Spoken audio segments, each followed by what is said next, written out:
Here. Supervisor Conwell. Here. Chair A. Straw. Here. At this time, if everyone could please stand for the Pledge of Allegiance and our invocation.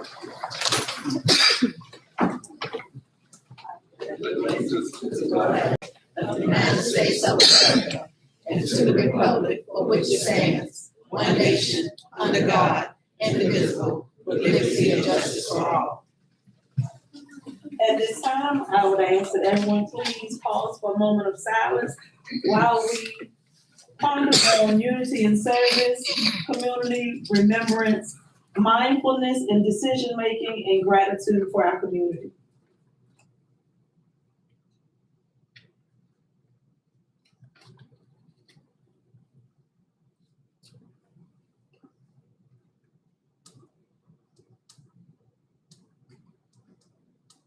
Thank you. You may be seated.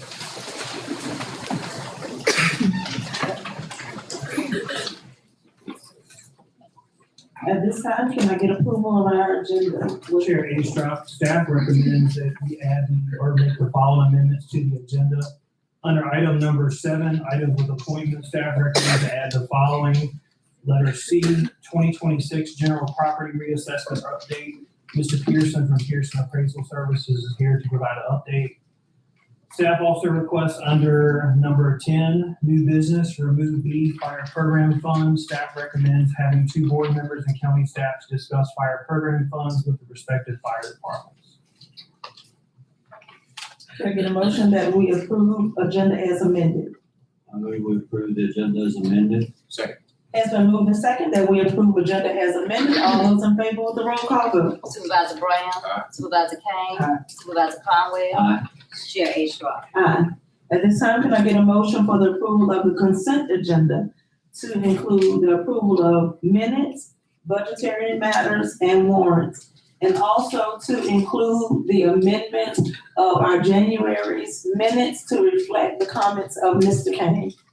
I move we approve the consent agenda as presented. Second.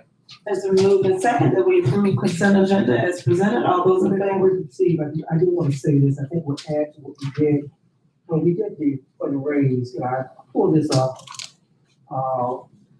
When you have an election year, which will be our next year, in order for us to vote ourselves a raise, it has to be done by July the 1st of the following year. I think we jumped a year ahead. We jumped a year ahead. So anytime from January of 2027 to June the 30th of 2027, you can vote for the raise, but it had to be done by July the 1st of the year preceding in the election itself. I want to make sure we add that, so therefore no one will make that mistake again, have to go and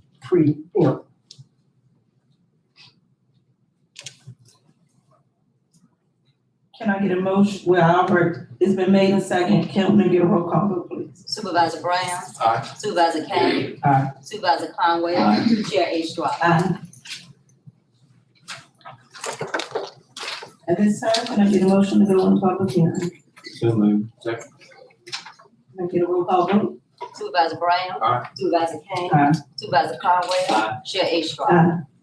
Good evening. Good evening, Mr. Cole. The applicant tonight is Mr. George Turner. He's requesting a special use permit to allow him to have special events on his property located on Scotland Drive. The property is in the area of the county, which is predominantly rural. Subject property is located in the rural development area, is designated on the comp plan, on the comprehensive land use plan. It is the intent of the land use plan and the general policy of the county for the rural development area to maintain its agricultural rural development qualities. Additionally, in the comp plan's quality of life chapter, the comp plan refers to community assets that contribute to the level of satisfaction and happiness that citizens experience regarding such things as health, healthcare opportunities for quality education, cultural enrichment, safety, and opportunities for civic and community engagement. Special events can be a form of recreation and or entertainment and cultural activities. While these events will be provided by the private sector, it still meets the needs of the citizens of Greensville County. Therefore, staff's opinion that the conduct of this request is well within the intended purpose of the comp plan. Last month, planning commission met and they voted unanimously to approve Mr. Turner's special use permit application. Y'all have any specific questions? Try to keep it brief because I see we got a big crowd here. No, the notes that we received, I think, answered all the questions I had. Okay, staff report. Has anyone signed up to speak? No one has signed up in reference to the public hearing. Thank you, Mr. Pope. Can I get a motion that we return to regular session? So moved. Second. Has been moved to second that we return to regular session. All those in favor of the roll call vote. Supervisor Brown. Supervisor Kane. Aye. Supervisor Conway. Aye. Chair A. Aye. Actions resulting from public hearing. I move that we approve SP one 2026. Second. It's been moved and second that we approve SP 1-2026. All those in favor of the roll call vote. Supervisor Brown. Aye. Supervisor Kane. Aye. Supervisor Conway. Aye. Chair A. Aye. Moving on to items with appointments. Fiscal year 26 audit presentation from Robinson Farmer Cox. Yes, Chair A. Zach is here from RFC to present the audit. Good evening to the board. My name is Zach Heights, as Gary said, and I'm with Robinson Farmer Cox, and we've audited the financial records for the fiscal year ending June 30th, 2025. Before I get into the report, I just want to talk about the governance letter and some of the topics listed there. So the first one is management and auditor responsibilities. Management is responsible for appropriate accounting policies, including the implementation of new standards. In fiscal year 25, there was GABI 101 implemented. Management is responsible for maintaining records sufficient to audit, maintaining a system of internal controls, and for the review or preparation of the financial statements. The auditor is responsible for auditing documents, testing controls, verifying appropriate application of accounting policy, accounting principles, and providing an opinion on the financial statements. The next topic is accounting estimates. Accounting estimates are generally necessary for all financial statements. The most significant use of the estimates in the financial statements were related to the estimate of depreciable lives of long-term fixed assets, estimates related to the measurement of pension and OPEB liabilities, based on an actuarial study performed by a third party. Next is difficulties encountered in performing the audit. Examples of potential difficulties include incomplete documentation, access denied to documentation or audit evidence, or an incomplete system of internal controls over financial reporting. There were no difficulties noted during the course of the audit. Corrected and uncorrected misstatements. Most audits include proposed audit adjustments. Corrected misstatements are proposed audit adjustments that were included in the financial statements. Professional standards require that the audit firm disclose the nature of uncorrected misstatements. For 2025, there were no uncorrected misstatements. The next topic is management consultation with other independent auditors. This is similar to opinion shopping or obtaining a second opinion. Professional standards require that we disclose to the governing body any knowledge of management consulting a second opinion or a second audit firm. We have no knowledge that management has received or requested a second opinion. Next up is audit result of the FY25 audit. So now moving on to the audit report. If you go to page 7, you'll see the independent auditor's report.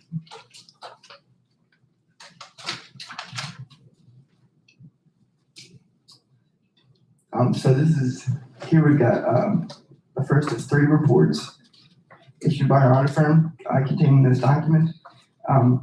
We issued an unmodified or clean opinion, and our report is dated December 15th, 2025.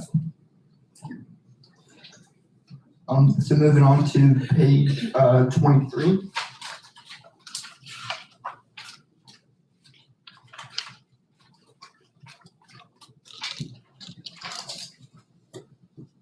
So here we've got the balance sheet, and the The term fund balance is used to describe the net equity of the county.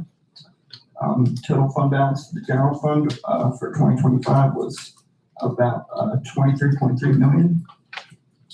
And the unassigned portion, is, about, 22.5 million. And then moving on to the next, financial statement on page 25. This is the statement of revenues, expenditures, and changes in fund balance. This is similar to an income statement for a for-profit entity. Reports the increase or decrease in fund balance. And you'll see that the county reported an increase in fund balance in the general fund of about 1.4 million. And then moving on to the bankers report on page 129.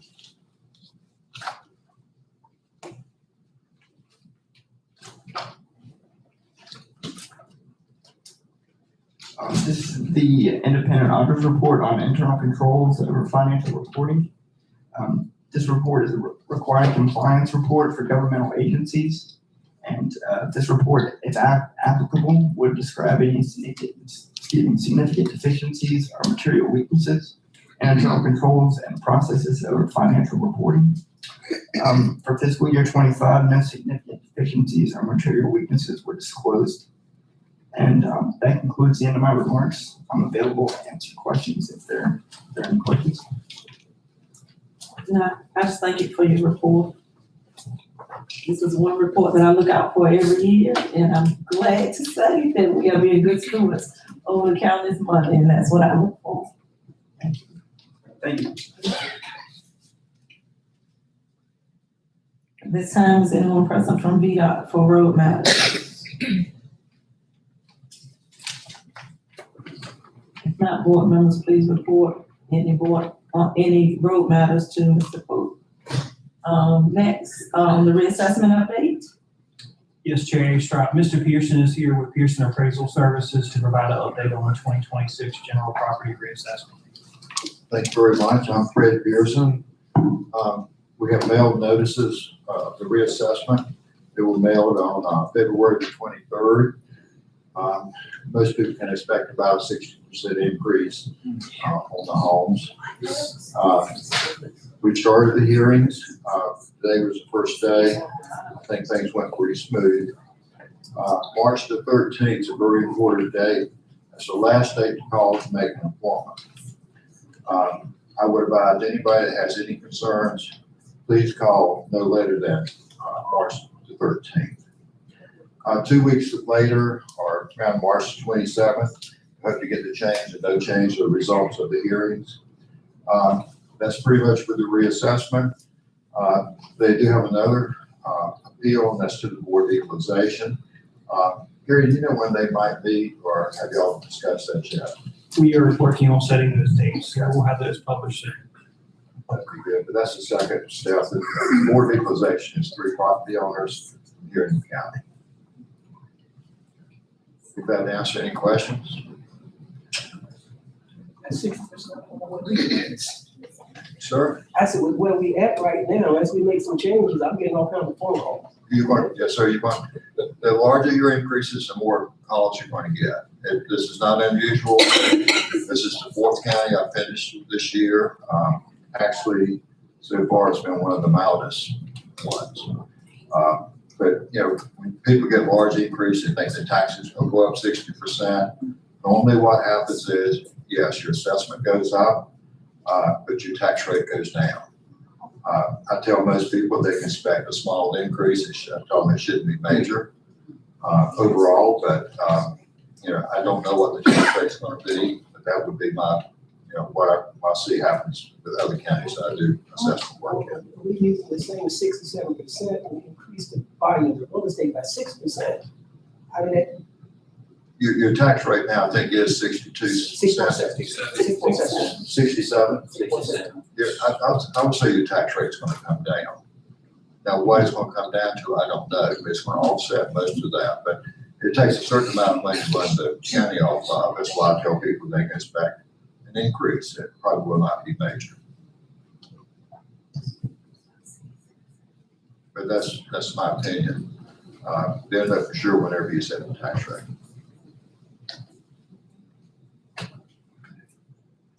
But when people come in, we try to listen to them, make notes of their concerns, explain their assessment. Just want to make sure everybody has a fair enough assessment, the best we can do it. We're not perfect, you know, they still don't agree with what we've done, they will be able to look at equalization, they can talk to you. We'll be, anytime the board of equalization needs help from us, we'll be available. Thank you. Thank you. And Chair Astrop, just if I can reiterate some things he said, as far as the date, just to remind everybody, March the 13th is the last day to call to schedule an appointment with the assessors.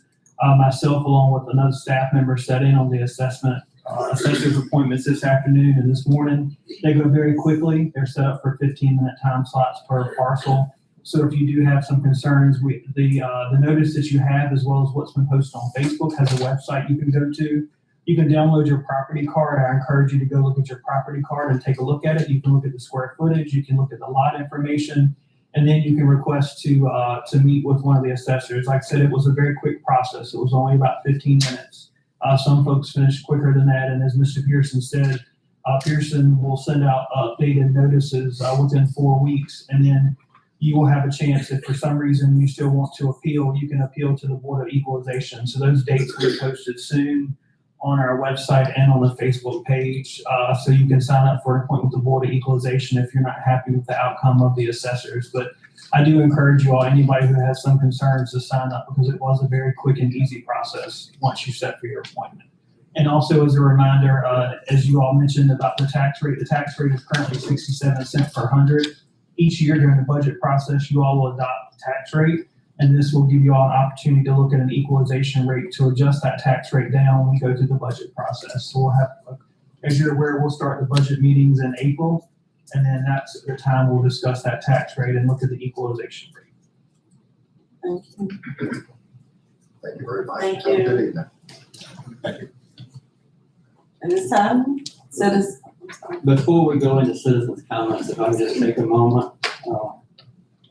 I had the honor and privilege of going to speak to Boy Scout Troop 232 in Purdy last Friday night. They're working on their citizenship badges.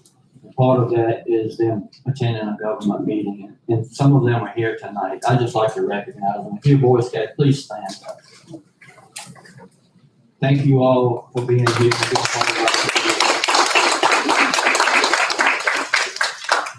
thank you.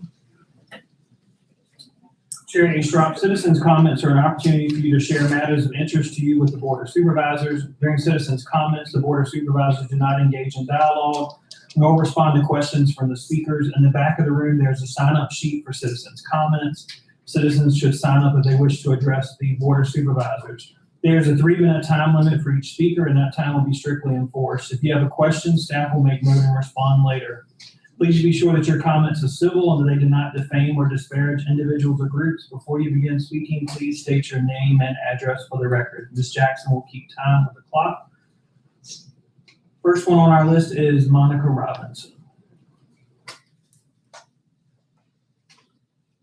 Good evening. My name is Monica Robinson. My address is 5931 Belfield Road, Freeman, Virginia 23856.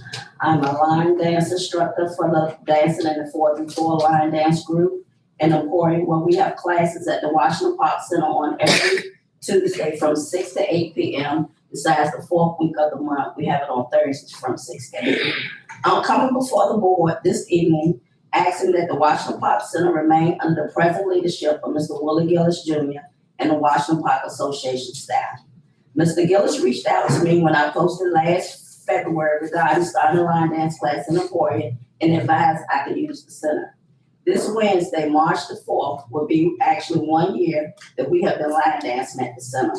We have people that attend our class that live in Emporia, Lawrenceville, North Carolina, Petersburg, and Franklin. Dancing in the 434 takes pride in bridging the gap between generations. Our class is open to the public, and currently we have people attending from ages 14 to 76. Not only do we line dance, but we believe in giving back to the community. In 1 year, we have danced at all of the nursing homes in Emporium several times. We have danced at the nursing home in Golden, the nursing home in Lawrenceville, and in Dinwiddie. We participated in the back to school drive at the high school, as well as the Thanksgiving feast for the community. We participated in the Peanut Festival and the Christmas parade. We also danced at the Greensville Elementary School to help promote the literacy program. We also participated in different city events such as Cinco de Mayo Day. We participated in a mental health walk. We participated in the 5K Turkey Trot, the 2025 Torch Run, the Law Enforcement and Youth Day at the Greensville County High School, as well as Freeman Community Day. We supported and attended the Pinktober. We participated in the 4th annual Game Changer Warrior Breast Cancer Annual Walk. We participated in the breast cancer walk in Monroe. We just last Saturday we participated at Sussex School. When the people at Brook Ridge lost their homes, Mr. Gillis actually opened up the center for 3 days where we provided meals, toiletries, clothes, and all of that for them. I see him on the clock. So I would like to personally thank Mr. Gillis because he gave me a chance to utilize the building to do something that was not being done in our area. And because of that, we have done some amazing things for our community and surrounding communities.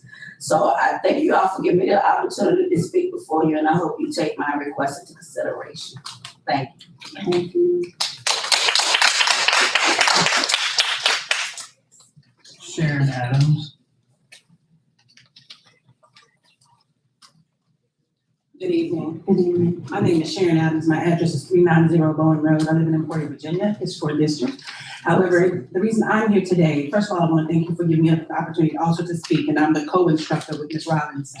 For months, we looked for a place because one day Monica had a revelation to say, hey, look, we need to find somewhere so we can do what we like to do.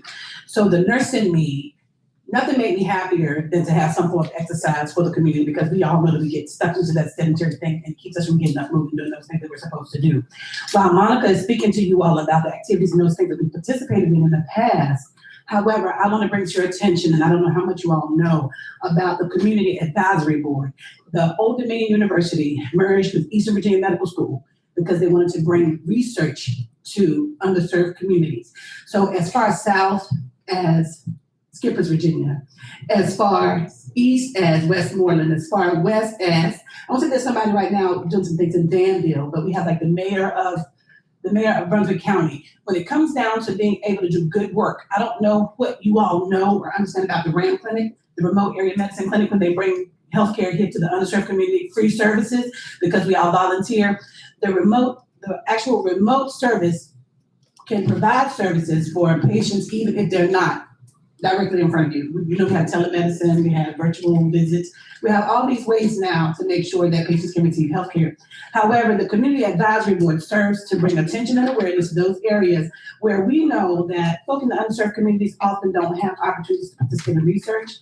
The main objective or the main goal at this time is to be able to bring research to the community. Mr. Gillis has served as a point of contact because they actually need these outreach locations. We actually call them hubs. We call them hubs because we need to have a location so that the individuals who may not be able to drive to the doctor's appointment, who may not be able to have that face-to-face visit, can actually have a conversation with a provider from the Eastern Virginia Medical School or Old Dominion University. And I would just like to add the tidbit to let you all know that the funding for this comes through grant money that's offered to us from Virginia Commonwealth University. So just in case you all didn't know, if there's anything we can do to help with more information, please feel free to reach out to myself or Mr. Gillis. However, he has served as a point of contact. We have several meetings every other Tuesday of the month. So again, I would say that healthcare is an ongoing need. The exercises that we do, we have groups as large as 66 sometimes. So it's all about getting up, getting moving, and what can we do to promote healthcare. Thank you for the opportunity to speak today. And again, I would encourage that if you get a chance to come out to one of our line dance classes. Thank you. Robert Balance.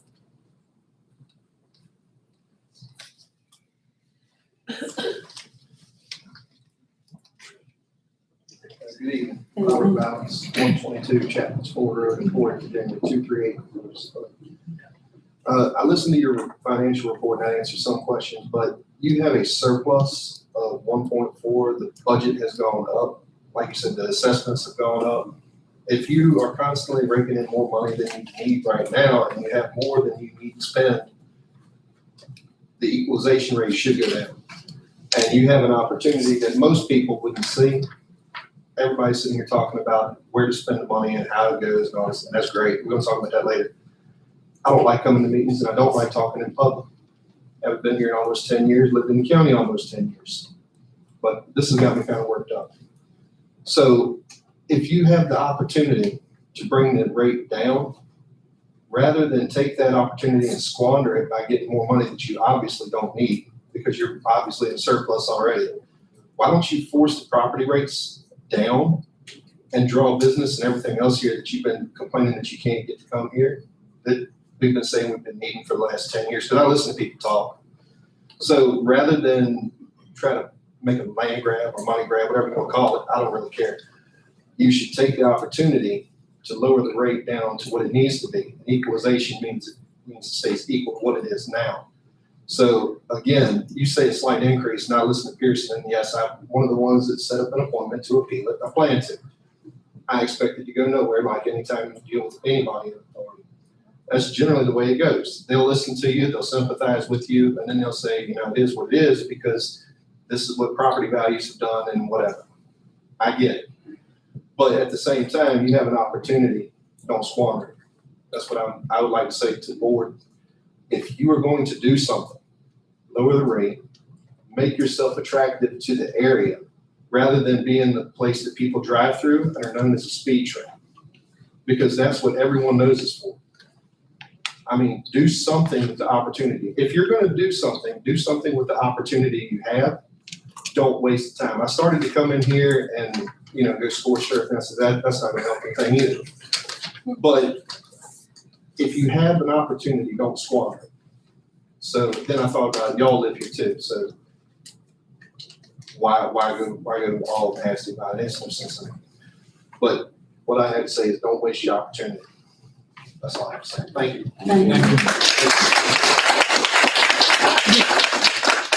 George Turner.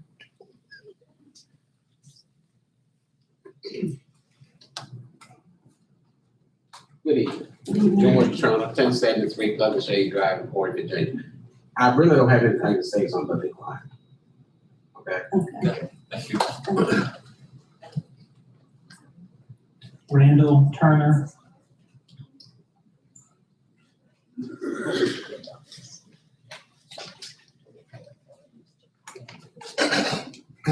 I'm Randall Turner, 803 Peachtree Street, Emporia, Virginia. The time for the Department of Correction here in Emporia had Turner Handyman Service, affiliated with the Washington Park Association at INC. That's why I'm here today. I'm the one at the Washington Park Association Day. I'm in the background.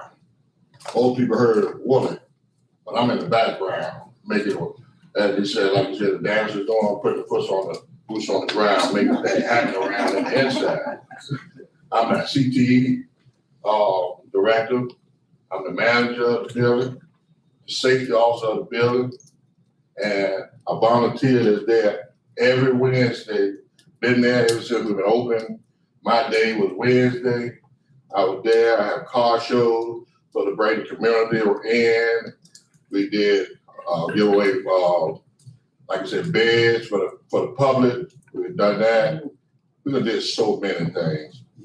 Clothes from Walmart to give people to keep clothes inside the center so when the kids come and I see that they don't have anything, and I have a guy named George Boone, call his name, he keep me hot dogs. So when them kids come in and I see that they have nothing to eat, that I could go home and sleep easy, that I could cook 4 or 5 hot dogs that they can eat, that I could go home and sleep easy.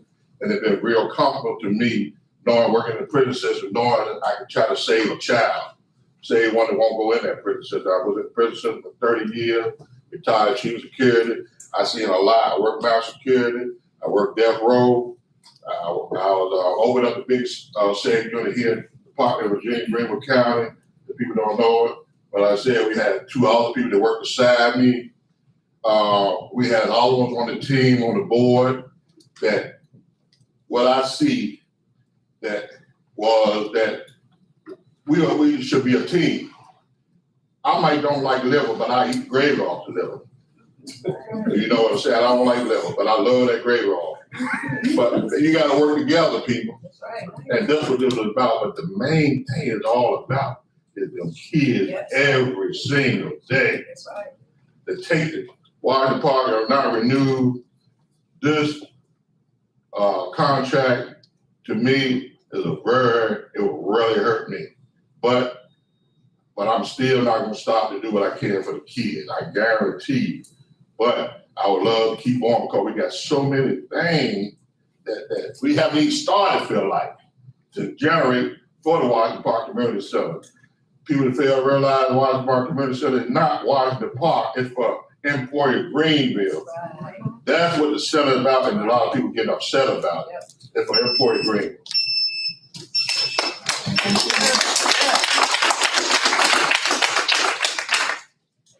Willie Gillis.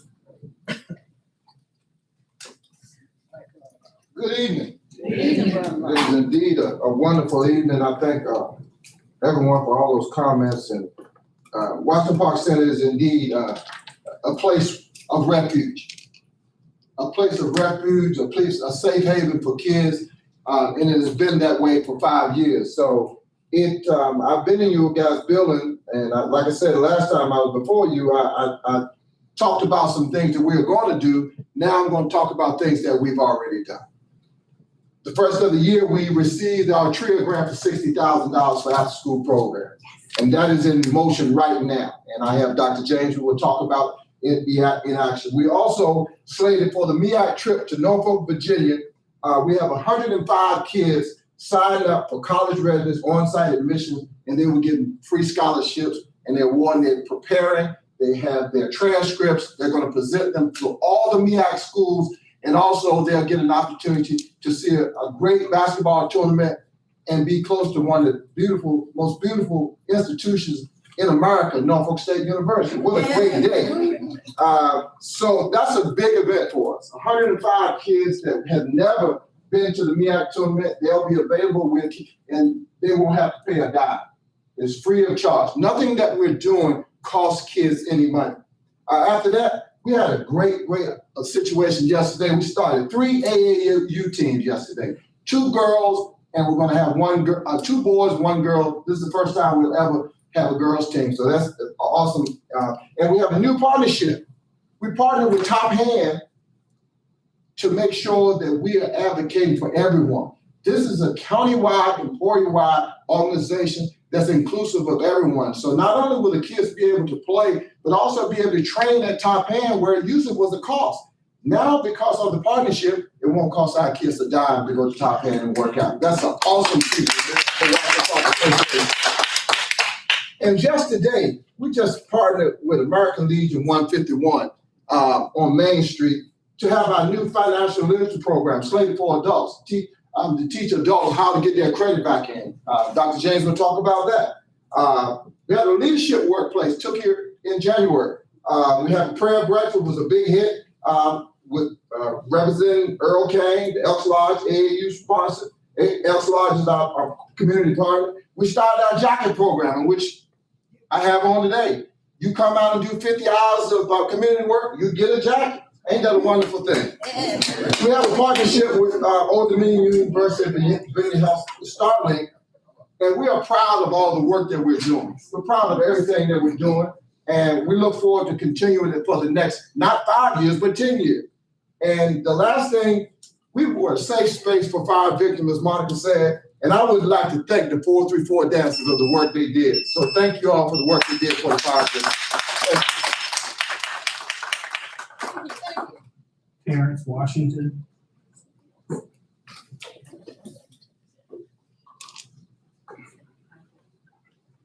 Good afternoon. My name is Terrence Washington. I'm the founder of We Got Your Back community team by Employee Greensville. Well, our motto is to empower our youth to lead the next generation, and our mission is boots on the ground. We work closely with different organizations throughout our community, law enforcement, schools, different churches, and different organizations. I'll come before you last time we was here, we have, restoring a historic landmark. We came, we presented pictures, we have that coming up, so I really like you guys to look at that. In reference to the Washington Park building, I heard what you said, but is it true? Who you talking to? I'm talking to the Washington Park Association, period.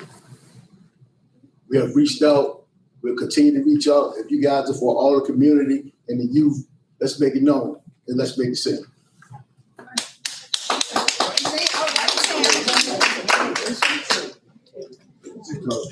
Katrina Gillis Powell.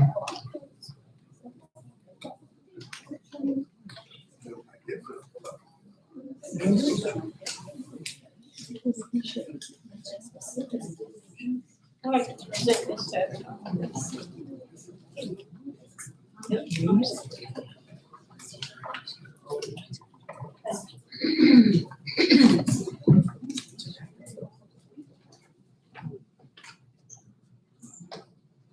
Good evening to all members and board, all members of the board and everyone here tonight. My name is Katrina Gillis Powell, 35 Peanut Drive, One Regis, North Carolina, 27870, and I appear before you today to formally report for the record the status of the statistical summary of 2 community petitions advocating for the renewal of the recreation center lease in Greensville County, Virginia. Petition 1 commenced on January 26, 2026 under the leadership and authority of Willie Gillis, acting on behalf of the existing organization, Washington Park Association Incorporated. The petition is titled Community Petition for Renewal of Recreation Center Lease of Greensville County, Virginia. As of February 28, 2026, petition 1 reflects 397 supporters and includes 2 public comments. See Exhibit D in regards to the comment. 1 comment submitted by Marva Dunn states it appears the center offered many opportunities for the community that didn't previously exist. The 2nd comment submitted by Ty Johnson states, please renew. The platform utilized for the petition 1 was change.org, and the petition link noted for your review.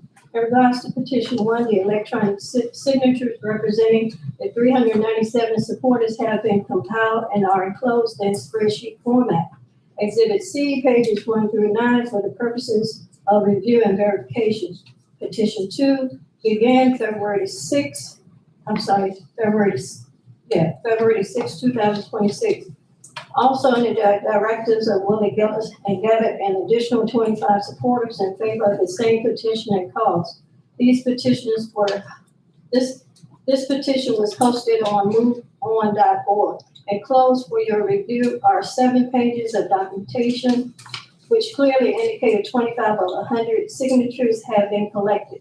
See Exhibit E, pages 1 through 7, the corresponding petition link likewise been provided for your reference.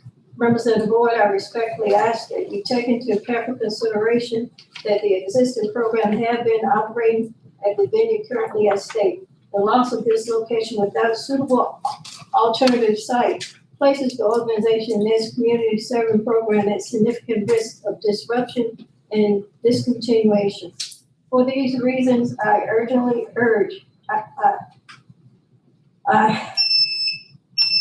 urge all members of the board to give due weight to the demonstrated community support. Thank you. Wait, Mr. Slade, did you sign up? I did, but how? Okay, thank you. I just want to make sure that was you that signed up. Thank you. Fred Maldonado.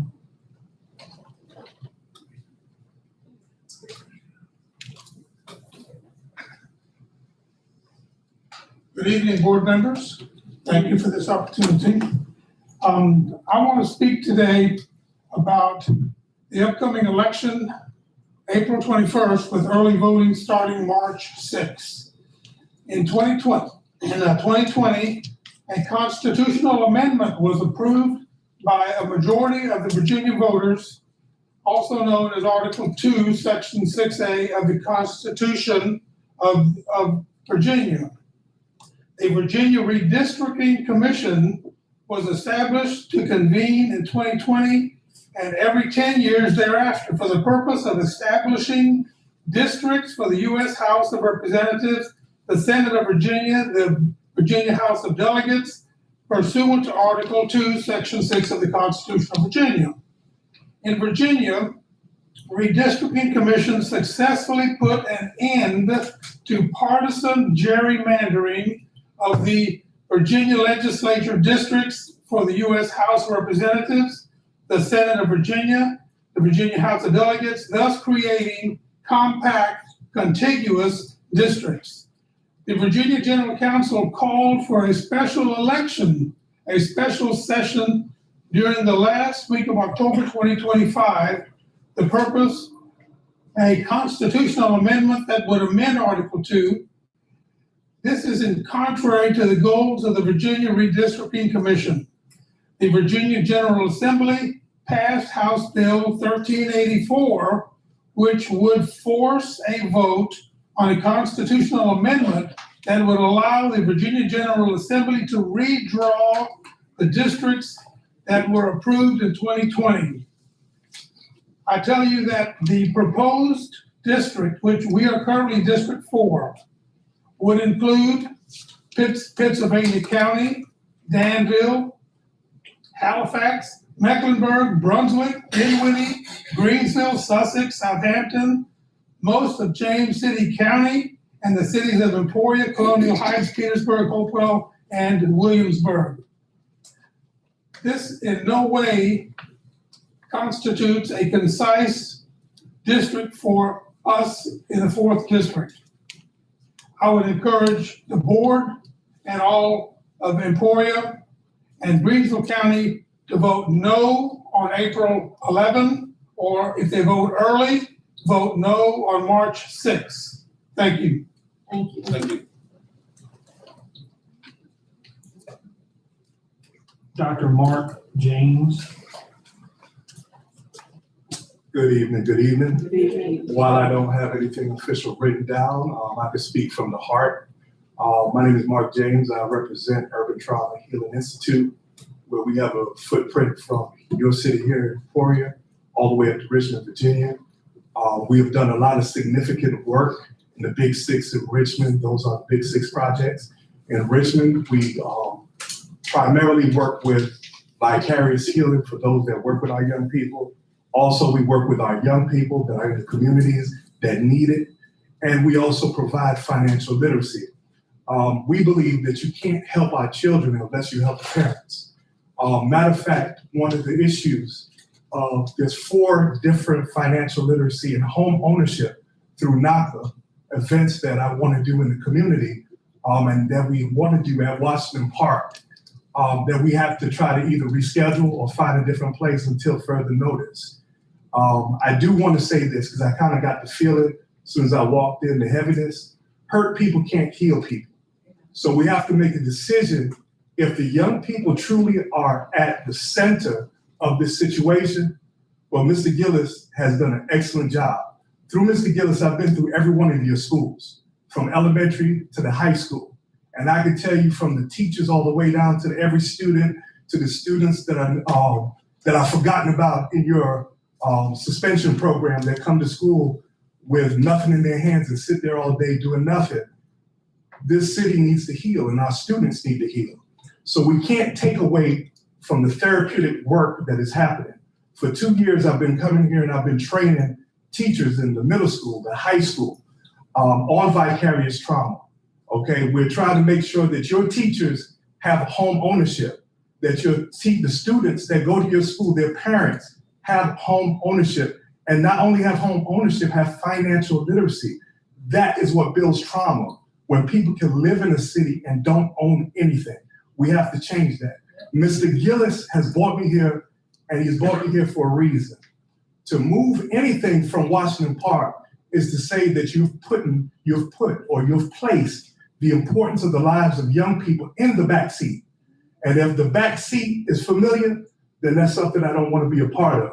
The second thing is, you know what, people disagree all the time. But one thing you can't disagree with is the work. When you put in the work, it doesn't matter about the opinion. So what I'm speaking about is not opinion, is not emotion. I'm not from here, so I'm not tied to a lot of the emotions that some may have. Here's the bottom line. It's either you're doing the work or you're watching it. For those that have doing the work, leave them alone, let them do the work nobody else want to do.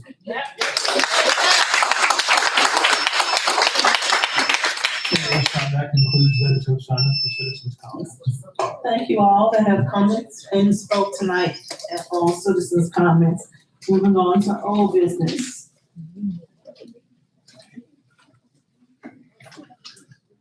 And actually, we included that already in our earlier, so I'm gonna, Yes, you all included that in your consent agenda. all right, moving on to new business, request from Greensville County School Board. Yes, Chair Astrop, we received a request from Dr. Parkinson in reference to the school board. Greensville County Public Schools has identified Zion Elementary School as surplus for their instructional needs and is requesting to sell the property. The county has the opportunity to exercise the right of first refusal. However, the school board is formally inquiring whether the county wishes to retain the property for county use. Dr. Parkinson further commented that the division currently intends to use these funds toward purchasing buses. However, that plan may change pending the final governor's budget and any resulting action. They will be glad to provide an update once the state budget and legislation is finalized. Should you all choose to move forward with it, they would also get an appraisal as well. So an appraisal will be done versus what was done previously with Hicks Ford. So I'll let Mr. Slayton add anything in addition that he may have. So that is the request of the school board and the schools. If you all would like to take action tonight, I will defer that to you all. I make a motion that we approve the request. I'll second. Since we moved to second, they would approve the request from Greensville County Schools. Can I get a roll call vote? Supervisor Brown. Aye. Supervisor Kane. Supervisor Conwell. Chair Astrop. Aye. Moving on, resolution 26-40, Virginia Department of Social Services, Commonwealth of Virginia State Board of Social Services, Family Services Specialist Appreciation Month. Yes, Chair Astrop. Mr. Holly, the Social Services Director for Greensville and Port DSS is here this evening. We'll get up in just a moment to speak.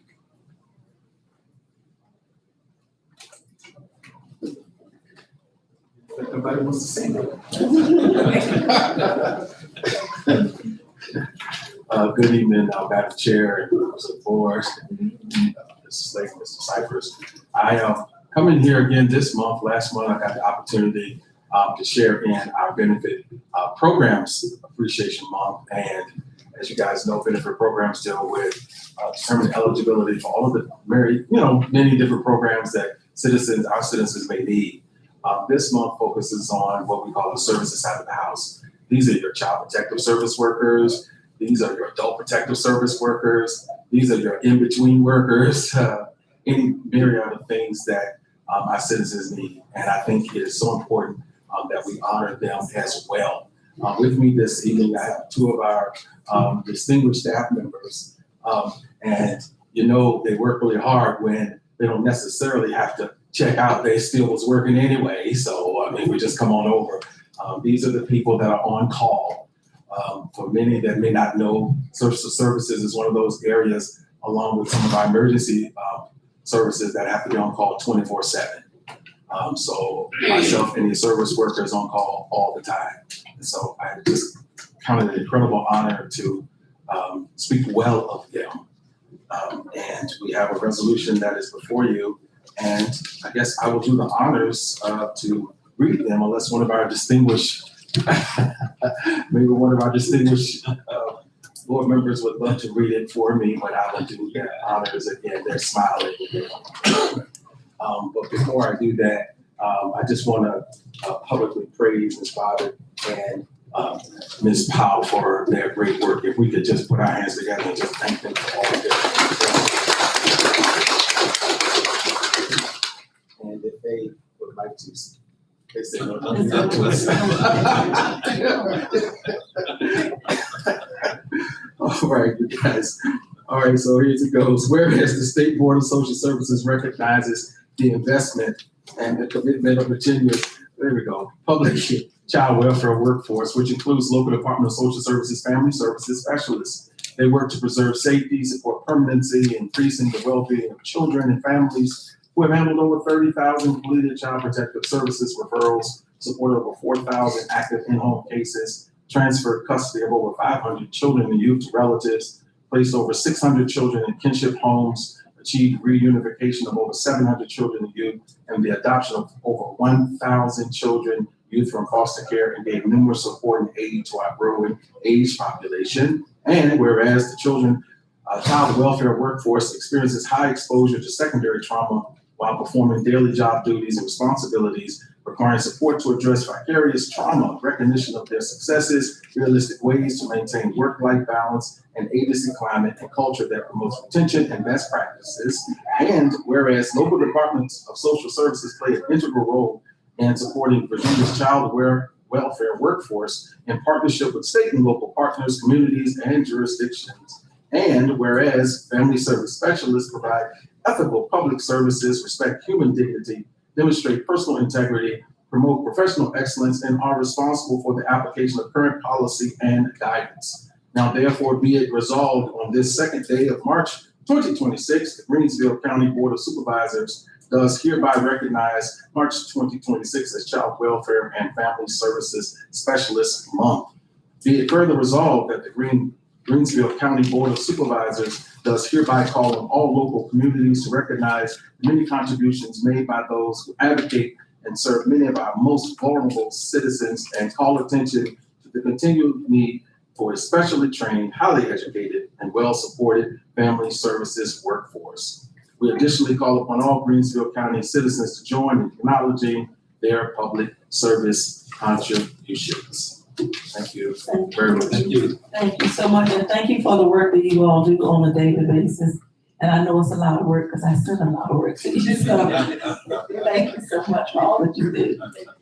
At this time, can I get a motion that we approve resolution 26-40? I'd like to make a motion to approve resolution 26-40 as presented. Second. Has been moved to second that we approve resolution 26-40. All those in favor of the roll call vote? Supervisor Brown. Aye. Supervisor Kane. Aye. Supervisor Conway. Aye. Chair A. Strong. Aye.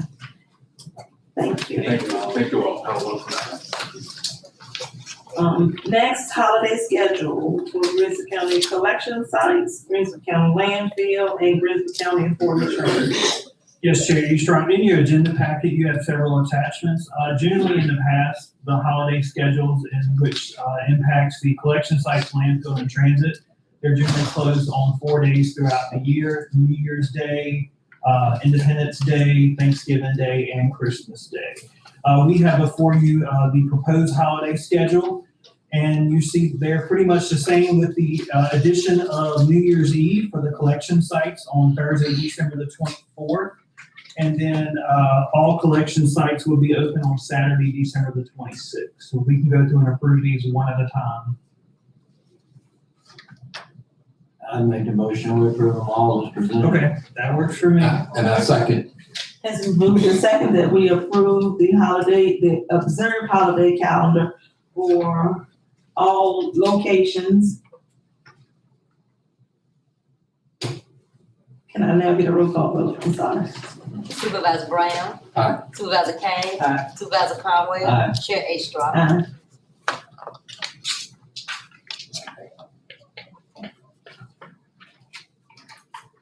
Boards and commission appointments, Board of Zoning and Appeals, appointment term 5 years.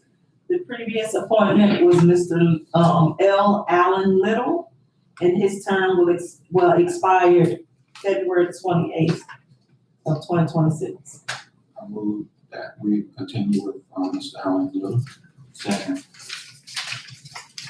And it's been moved to second that we reappoint Mr. L. Allen Little for another term for the Board of Zoning and Appeals.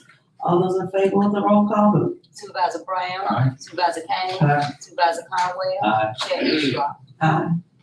At this time, with there being no other business to conduct, can I get a motion that we adjourn to the fiscal year 2027 joint meeting between Greensville County Board of Supervisors, Emporia City Council, and Greensville County School Board Thursday, March 19th at 6 p.m.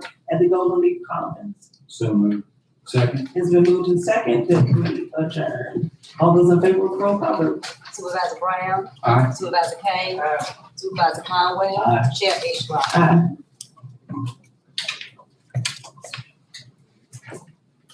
Okay, I'd like to call the Greensville County Board into, order to order. Can I get a roll call? Supervisor Ashcroft. Present. Supervisor Kane. Supervisor Conway. Here. Chair Brown. Next, can I get approval of the agenda? I move with approved agenda. Second. It's been moved in second. All in favor? Roll call. Supervisor Ashcroft. Aye. Supervisor Kane. Supervisor Conway. Aye. Chair Brown. Aye.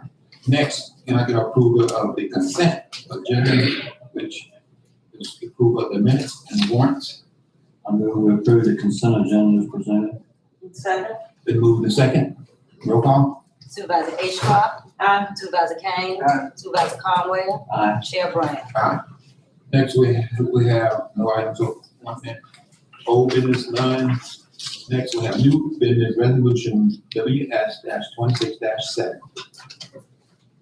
Yes, sir, Mr. Chair. Keith Sanders, the Assistant Director of Water and Sewer Authority, is here to present that resolution.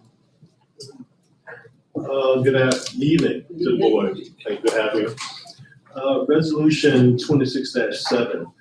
This resolution involves the establishment of a tank maintenance contract to provide inspection, cleaning, repair, and maintenance services for our portable water storage tanks as part of our infrastructure in the authority. This effort is part of our asset management plan, which will now begin to modernize the authority's facilities so that we can have our continuity of operations. The background information coming in, the authority owns about 12 potable water tanks. The tanks range in age from 10 to 38 years. To date, only one tank has been rehabilitated and very little maintenance has been performed on the remainder. The average cost to repair one or rehabilitate one tank is between $140,000 and $200,000, depending on the condition and the needed services. A few months ago, the authority advertised an RFP, a request for proposal, in which we asked the contractors submit proposals in response to the RFP, and the only two contractors responded were Southern Corrosion and USG Water Solutions. A summary of the contracts is that we have Southern Corrosion's contract being 13 years for a total cost per year, annual cost of $141,000. USG, 11 years, the annual cost of $163,000.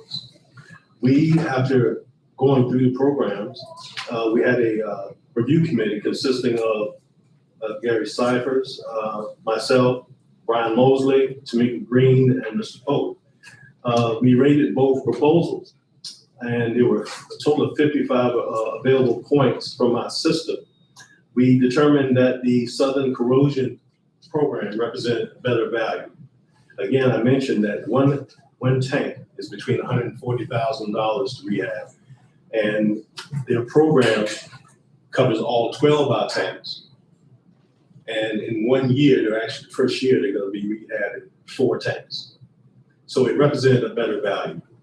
This is part of our continuity of operation. What it enables us to do is to make sure that we extend the life of our tanks. We can't afford to replace them. We want to make sure we take care of them. The average life expectancy of a tank is between 30 and 50 years if it's maintained. Not maintaining that tank cuts it in half. This is a matter of fiscal stewardship. We have to make sure that we do what we have to do to make sure that the citizens of Greensville have the best water system that they can possibly have, and that our system operates smoothly. At this time, I'll take any questions you have. What has to be done in order to maintain the tank the last, how many years you think? 30 to 50 years. You want to have annual inspections. You want to make sure that the coatings are in place. You want to make sure the environmental contaminants haven't invaded the tank. You want to make sure that it's sturdy. All these things, you can remember, these have what we call it a coating protection system. We look at it as, well, everybody says it was paint. But what it is actually a hydrostatic covering, which is electrostatically applied to the metal, which allows it to repel oxidation. So These tanks are off the ground, right? some are, they're elevated tanks. Some are elevated, some are ground tanks. The silo tanks that you see that we have in some of our systems, parts of our system, So the rust would be coming from the inside or the outside? both. If you have any water, well, number one, you have to remember that the quality of your water may be acidic or maybe too basic. So if there's any small imperfection in the covering, what's gonna happen is water's gonna find a way in and it's gonna degrade that covering or degrade that coating. Now that can happen from the outside or the inside.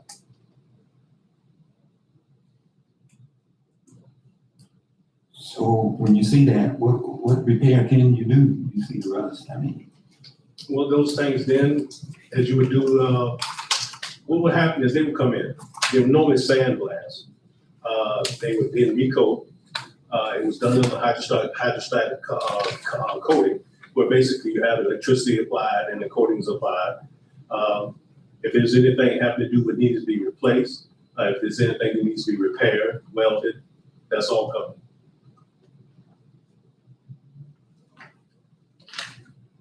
In my former job, we used Southern Corrosion Supply. They did a very good job. So with that, I would make the recommendation we approve resolution WS 26-7. Second. It's been moved to second. All in favor? Roll call. Supervisor Ashcraft, Supervisor Kane, Aye. Supervisor Conwell, Chair Brown.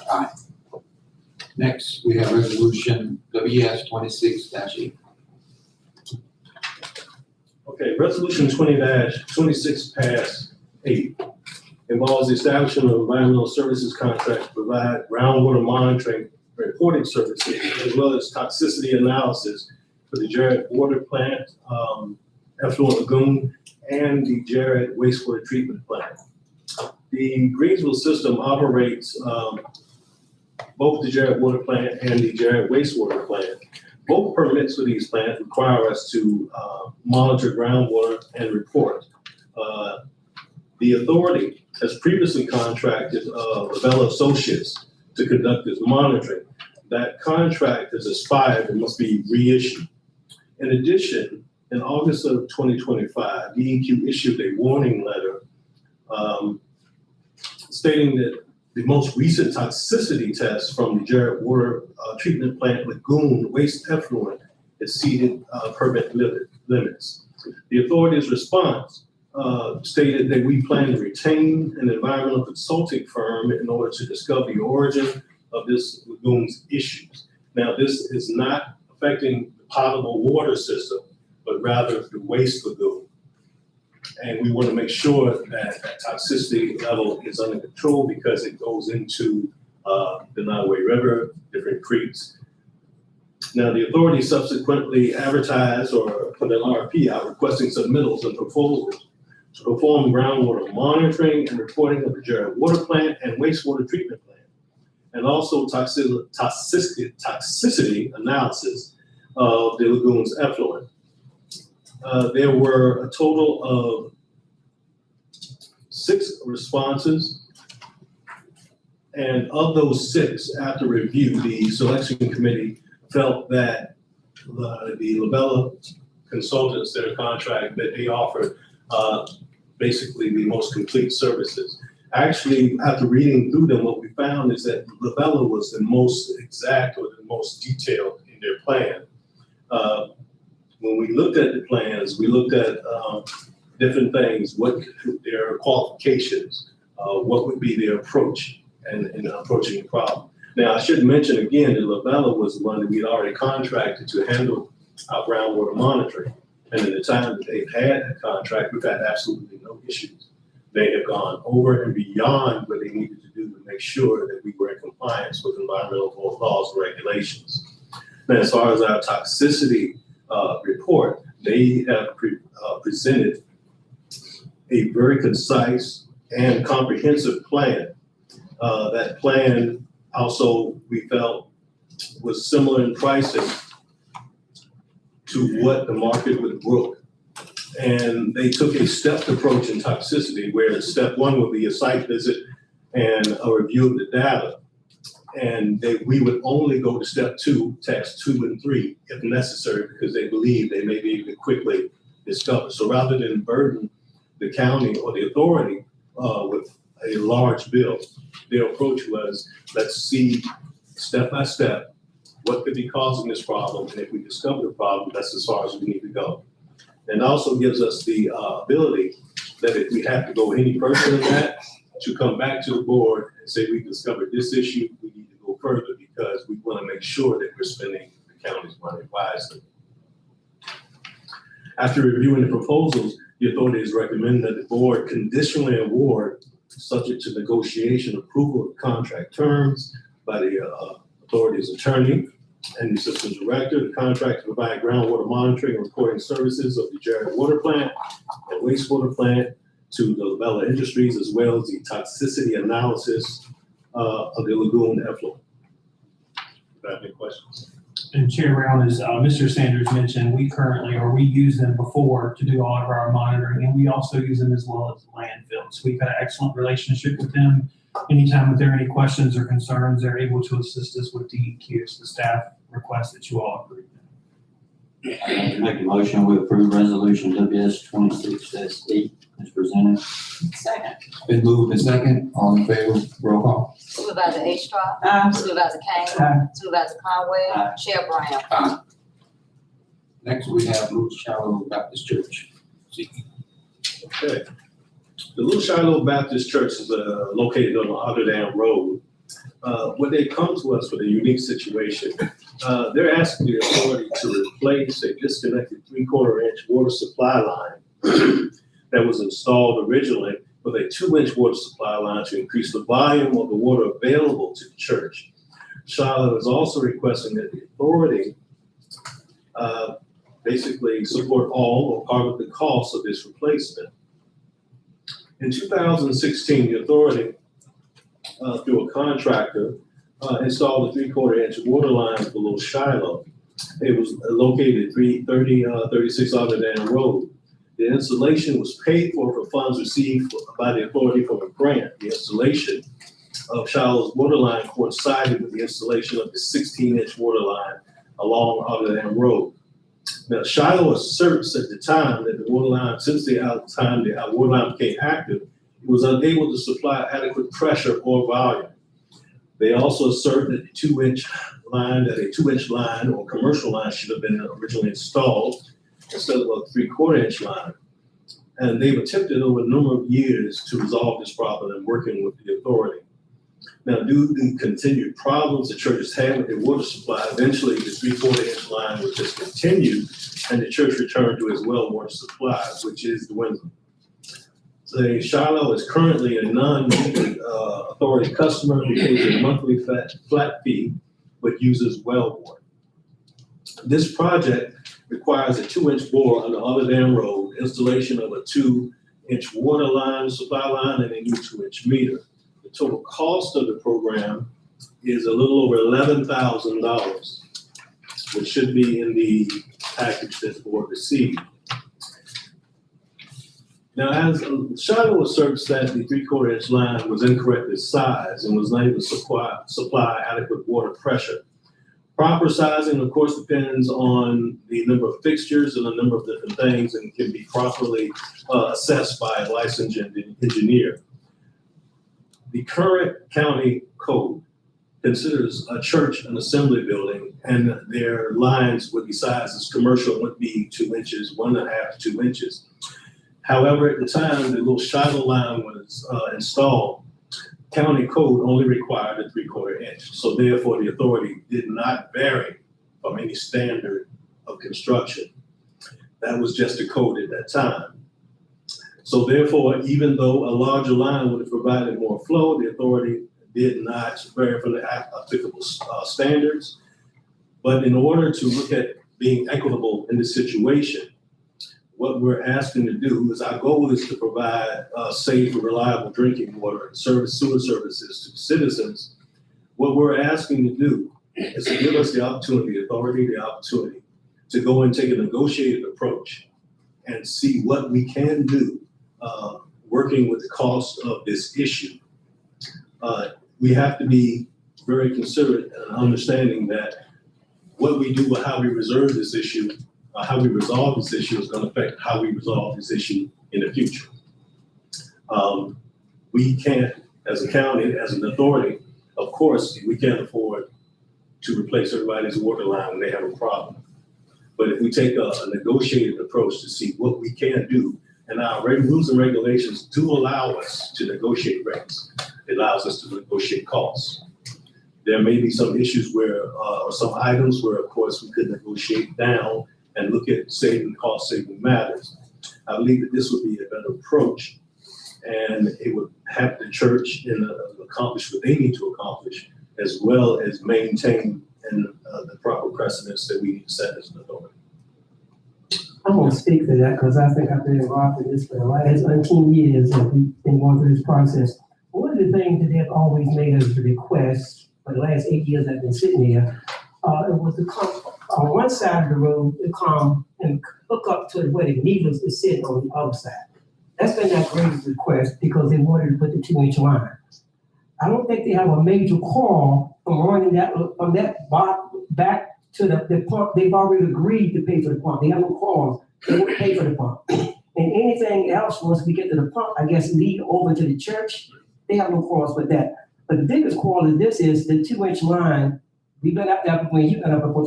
There's a 2-inch line that's got to come from one side on the road to where the meter sits on the property of the Shallow Church. And I think that's where we are right now. If we can resolve that, I don't think they can have a real call with anything else. Well, If I'm not mistaken, did you say that the line was improperly the wrong size was installed? in the beginning, the code was a 3/4 inch standard. In other words, it was correct then. If they installed the line today, it would be a 2-inch line. But under the code standards, then it was properly sized. Well, let me ask a couple questions. If they're having problems with pressure, increasing the line size, I'm not gonna change that. It's gonna Pressure's gonna provide- stay the same. Right.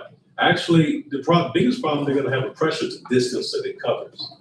When we consider, it's roughly about 180 feet. And then when we look at how much pressure drops per 100 feet, so one problem we have is that the pressure along Otter Dam Road is not the greatest anyway. The second problem is the distance that it covers. Providing a larger line would give them more volume, and they've already established that they need to install a pump. So they are willing to purchase and install a pump, which would give them more volume. Now, when looking at the church's structure in itself, as I go back through my records, I see that they actually have 6 restrooms, around 6 restrooms. They have a kitchen, and they have a baptismal pool, which probably holds anywhere from 5,000 to 7,000 gallons. So when we look at it now, I think their biggest complaint in the situation was originally they had no input into it.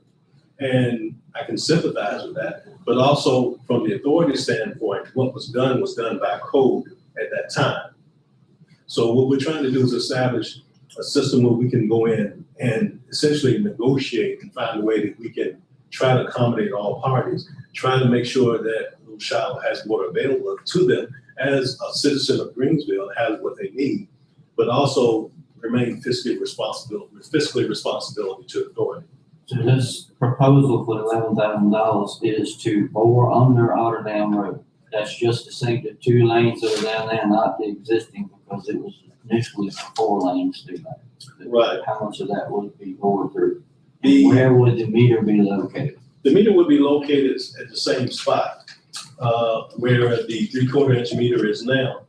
So we won't be replacing the line all the way to the building, just to the meter. What this proposal covers is boring under the highway to the meter. It covers boring under the highway and the different parts that we had to buy to replace it. Our rules and regulations require us to charge when a customer needs something larger than what is a standard 3/4 inch connection. We have to charge that customer. The boring charge in itself is about $3,000. So when we look at that, we look at the different parts. The meter itself is $1,900. Normally, we pay about $350 for a 3/4 inch unit. So we have to charge the customer the difference in that price. So the parts and labor is covered in the $11,000. And there are some items we can look at, which we can possibly look at negotiating and getting the price more under control. We have a little leeway in it. I think it definitely needs to be negotiated, but I personally feel that the Water and Sewer Authority can absorb all that cost financially. And that was my thought as well. I think you should really sit down, explain to them our side and get their side so that everybody's on the same page and move forward with this, as long as we're being financially responsible. I want to add this. For the 8 years, what you just did tonight, they've been asking me this. We've never really given them an overall price for what it's gonna cost. So at least we have a start.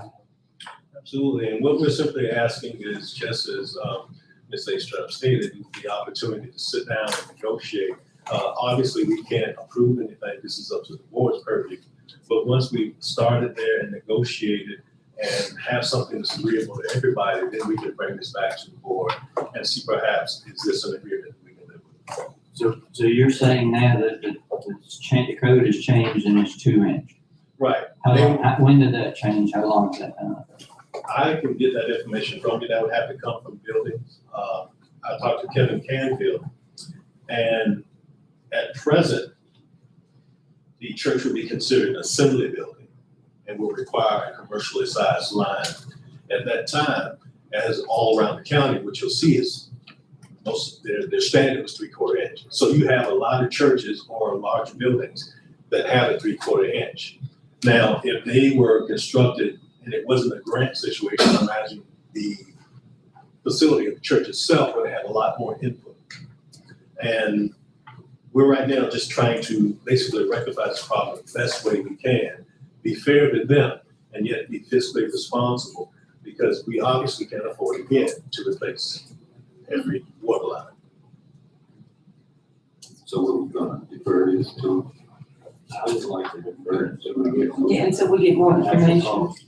I don't think it's a matter of deferring. I think what you want to do is if you present it to us tonight, and I think you need to get back with Little Shallow Church and present this to them and then come back with what they want to say. What I would like to do is, if possible, put this on the board's April agenda at that time, having that opportunity to sit down with them and find out exactly what we can do to help them and still to be fair with them and still make sure that we're within regulations and county ordinances. I agree with that. And Chair Brown, just to clarify, if you all are gonna vote to defer it until April, if you all are gonna direct staff to negotiate with them, we will have to come back to you with a proposal, and then if it's any additional funds from the Water and Sewer Authority, you all would have to do a budget amendment to pull that money from fund balance if you all decide to proceed in that direction. I'm making a motion, we defer to the April meeting. Second. Been moved and second, that we defer. All in favor, roll call. Supervisor Astrop. Aye. Supervisor Kane. Aye. Supervisor Conway. Aye. Chair Brown. Aye. Next week, have adjournment. Can I get a motion that we adjourn? So moved. Second, moved and second, all in favor, roll call. Supervisor Astrop. Aye. Supervisor Kane. Aye. Supervisor Conway. Aye. Chair Brown. Aye. That's cute. I get it.